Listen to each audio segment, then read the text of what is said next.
बुद्धायन इस धम्मा के 15वें भाग में आप सभी लोगों का स्वागत है। कल के भाग में हम लोगों ने देखा कि बुद्ध अपना धम्म की प्रचार और प्रसार करने के लिए, धम्म की देशना देने के लिए सारनाथ में आते हैं और उन 5 परिव्राजकों को अपना पहला धम्म उपदेश देना शुरुआत करते हैं। और वो जो 5 परिव्राजक है वो बुद्ध से पूछते हैं कि आप हमको आपका जो धम्म है ये हमको समझाइए। अब देखते हैं आगे।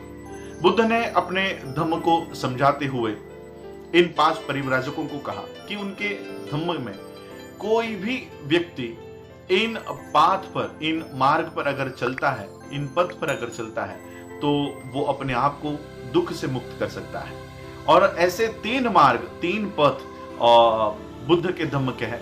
पहला पाथ जो है वो है पाथ ऑफ प्यूरिटी, विशुद्धि मार्ग, या और एक हिंदी में हम लोग इसको अनुवाद कर सकते हैं निर्मलता का पथ। तो इस तरह का पहला पथ, पहला मार्ग बुद्ध ने इन परिव्राजकों को समझाया।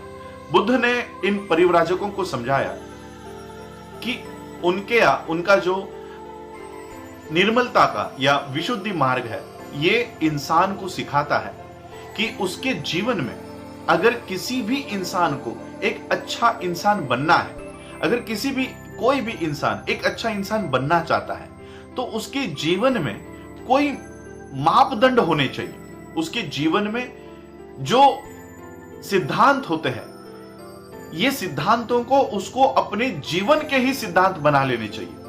उसके अपने जीवन के ही इन सिद्धांतों को वो जीवन के सिद्धांत बना लेने चाहिए। और ऐसे सिद्धांतों की निर्मित, ऐसे सिद्धांतों का आविष्कार बुद्ध के इस निर्मलता के पद के सिद्धांत में है। और वो सिद्धांत क्या है? तो वो पहला सिद्धांत है कि मैं किसी को भी हानि नहीं पहुंचाऊंगा, चोट नहीं पहुंचाऊंगा और किसी की भी हत्या नहीं करूंगा। ये बुद्ध के विशुद्धि मार्ग का पहला सिद्धांत है, ये पहला मापदंड है। दूसरा मापदंड बुद्ध के विशुद्धि मार्ग के सिद्धांत का है कि मैं किसी भी तरह का असत्य वचन नहीं करूंगा, झूठ नहीं बोलूंगा। ये दूसरा मापदंड है। और तीसरा मापदंड बुद्ध के विशुद्धि मार्ग के सिद्धांत का है कि मैं किसी के भी चीजों को अपनी चीजें नहीं बताऊंगा, उनके ऊपर दावा नहीं करूंगा, कोई चोरी नहीं करूंगा। चौथा मापदंड है कि मैं किसी भी तरह की वासना में लीन नहीं रहूंगा, काम भोगों की वासना में लीन नहीं रहूंगा। और 5वां सिद्धांत है मैं किसी भी तरह के मादक पदार्थों का सेवन नहीं करूंगा। बुद्ध ने कहा कि ये जो सिद्धांत है, ये जो मापदंड है, ये हर एक व्यक्ति के जीवन में होने ही चाहिए। वो व्यक्ति अच्छा कर्म कर रहा है या बुरा कर्म कर रहा है, ये जानने के लिए हर एक व्यक्ति के जीवन में इस तरह के मापदंड और यही मापदंड होना बहुत जरूरी है। बुद्ध ने बताया कि पूरे विश्व में सभी जगह पर पतित लोग पाए जाते हैं। पतित का अर्थ होता है गिरे हुए लोग, जो अपने स्तर से नीचे गिर चुके हैं, निम्न स्तर के लोग। बुद्ध ने कहा कि ये पतित जग में हर जगह पर है, विश्व में हर जगह पर है। और पतित 2 तरह के होते हैं, 2 तरह के पतित इस विश्व में पाए जाते हैं। पहला पतित जिसके जीवन में कोई मापदंड नहीं है, और दूसरा पतित जिसके जीवन में यह मापदंड है। और ये जिसके जीवन में कोई मापदंड नहीं है वो हमेशा ये पतित बना रहता है। और वो इसलिए बना रहता है क्योंकि उसके जीवन में कोई मापदंड नहीं है। वो ये जान ही नहीं पाता कि वो पतित है, वो गिरा हुआ है, वो निम्न स्तर का है। और वहीं पर दूसरी ओर जो लोग पतित होने के बावजूद उनके जीवन में कोई मापदंड है, जो कोई स्टैंडर्ड्स है, वो हमेशा के लिए पतित नहीं रहते। वो उस निम्न अवस्था से उठकर उभरते हैं, खड़े होते हैं और उस निम्न स्तर के जीवन पद्धति को त्याग कर एक अच्छी जीवन पद्धति जीने का काम करते हैं। और वो इसलिए करते हैं क्योंकि उनको पता होता है कि वो गिरे हुए हैं, वो पतित है, उनका स्तर नीचे गिर चुका है। ये बुद्ध के उन मापदंडों की वजह से ये उन लोगों को पता चलता है। और इसलिए बुद्ध ने उन परिव्राजकों को बताया, पूछा कि अब मुझे बताओ, क्या बुद्ध के मेरे जो विशुद्धि मार्ग के सिद्धांत है, क्या ये सिद्धांत किसी इंसान को अच्छी जिंदगी जीने के लिए ये उपयुक्त नहीं है? तो सभी परिव्राजकों ने कहा, ये तो ऐसा ही है। बुद्ध ने पूछा, अगर आपका जवाब हां है तो फिर मेरे मापदंड और मेरे विशुद्धि मार्ग का जो सिद्धांत है, ये सिद्धांत इंसानों को एक अच्छे स्तर का जीवन जीने के लिए ये उपयुक्त है, ये यूजफुल है। और इस तरह से बुद्ध ने अपने सबसे पहले पाथ ऑफ प्यूरिटी को, विशुद्धि मार्ग को, निर्मलता के पद को इन परिव्राजकों को समझाकर बताया।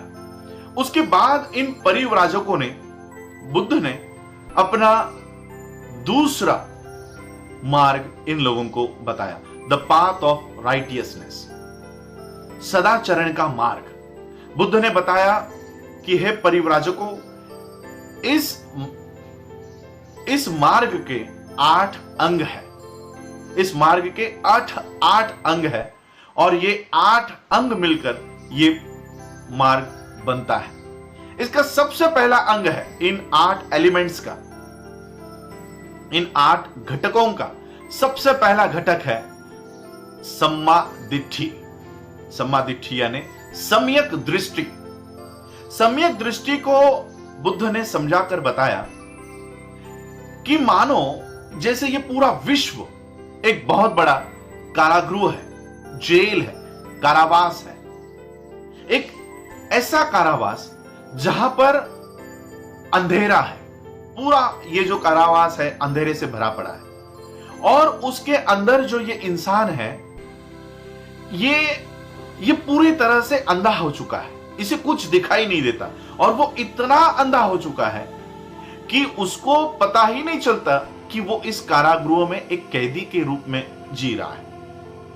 और वो ये तक भूल चुका है कि उसके पास आंखें हैं और प्रकाश नाम की, लाइट नाम की कोई चीज भी होती है और वो प्रकाश पा सकता है, ये भी वो कारागृह में रहने वाला कैदी भूल चुका है।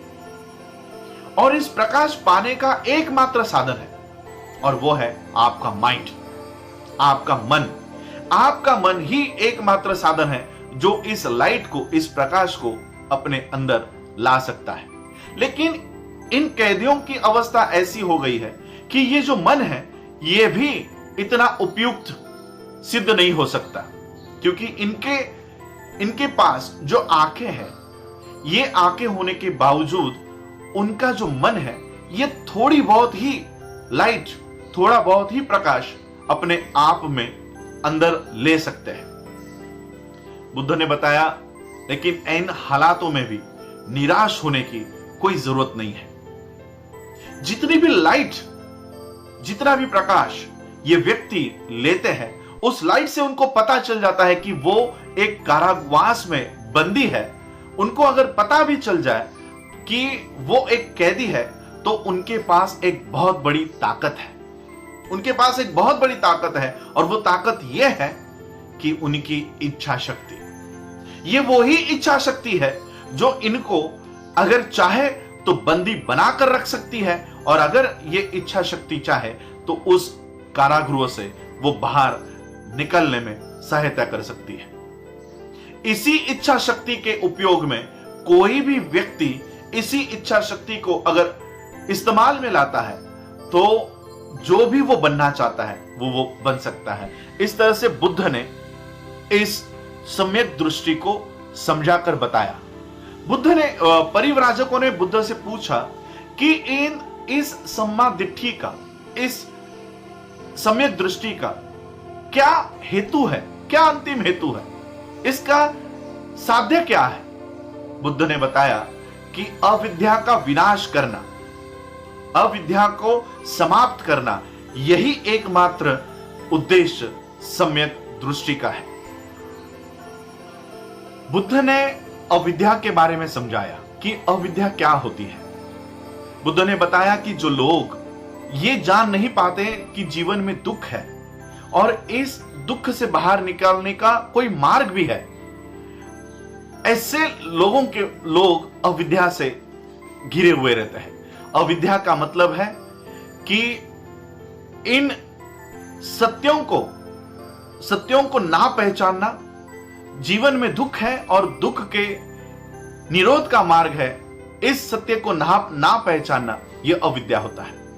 सम्यक दृष्टि के लिए यह जरूरी है और बहुत जरूरी है कि वो सभी तरह के कर्मकांड से, अंधविश्वास से और सुपरनैचुरल अलौकिक घटनाओं से वो अपने आप को बाहर निकाले। ये सम्यक दृष्टि के लिए बहुत जरूरी है। सम्यक दृष्टि के लिए जरूरी है कि वो सभी सिद्धांतों का खंडन करे जो सत्य से परे है, जो अनुभव से परे है। इस तरह के सभी सिद्धांतों का इनकार करना यह सम्यक दृष्टि के लिए बहुत जरूरी है। सम्यक दृष्टि के लिए जरूरी है कि वो सभी तरह के कर्मकांड, सभी तरह के वेद शास्त्र, इनमें मान्यता, इन सभी सिद्धांतों का त्याग करना यह सम्यक दृष्टि के लिए बहुत जरूरी है। और सम्यक दृष्टि के लिए सबसे जरूरी है एक मुक्त मन, free mind and free thought. जिस व्यक्ति का मन स्वतंत्र नहीं है, जिस व्यक्ति के विचार स्वतंत्र नहीं है, उस व्यक्ति में सम्यक दृष्टि वास नहीं कर सकती। और इसलिए सम्यक दृष्टि के लिए सबसे ज्यादा जरूरी है free mind and free thought. मुक्त विचार, स्वतंत्र विचार और स्वतंत्र मन, ये किसी भी इंसान को सम्यक दृष्टि पाने के लिए बहुत जरूरी है। हम आज का एपिसोड यहीं पर रोकेंगे क्योंकि समय की बहुत हो रहा है। कल हम सम्यक दृष्टि तो हमने आज देख ली। अष्टांगिक मार्ग में बाकी के जो 7 मार्ग अब बचे हैं, हम उसके ऊपर अध्ययन करेंगे कि ये 7 मार्ग क्या है। किसी भी इंसान को अगर अपने जीवन को एक सुखकारक जीवन बनाना है तो किस तरह से उस जीवन में हम बुद्ध ने बताए हुए इन मार्गों का पालन करके हम अपने जीवन को सुखकारक बना सकते हैं। क्या है वो अष्टांगिक मार्ग? सम्यक दृष्टि आज हम लोगों ने देखा कि बुद्ध के इस अष्टांगिक मार्ग में सबसे पहले और सबसे महत्वपूर्ण अगर कोई मार्ग है तो ये सम्यक दृष्टि का ये अष्टांगिक मार्ग का पहला अंग है सम्यक दृष्टि। इस सम्यक दृष्टि के ऊपर हम लोगों ने आज चिंतन किया। आने वाले एपिसोड्स में हम बुद्ध के इन उपदेशों को सुनेंगे। आप लोगों ने आज मुझे सुना, उसके लिए आभार। जय भीम, जय भारत, जय बुद्ध।